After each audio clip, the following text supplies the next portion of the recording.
అనుష్ఠానం చేసిన వాళ్ళంతా జీవితంలో బాగుపడ్డారు.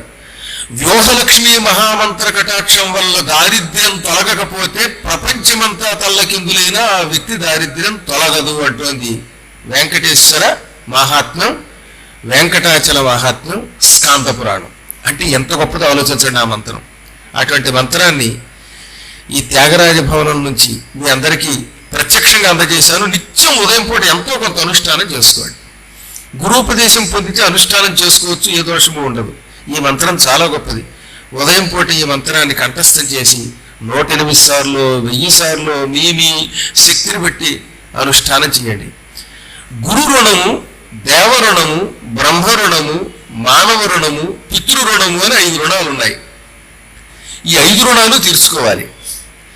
వీళ్ళకి యజ్ఞాలు చేస్తే అవి పంచయజ్ఞాలు అంటారు.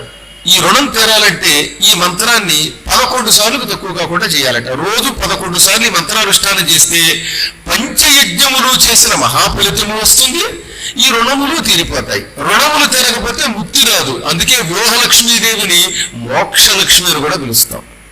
అంత గొప్ప దివ్య మంత్రం ఇది. నేను చెప్పాను కదా, హేమాహేమీలు దేశ విదేశాల్లో దీన్ని చేశారు, జీవితాన్ని సఫలం చేసుకున్నారు. చాలా కాలం తర్వాత మళ్ళీ ఈ భీమ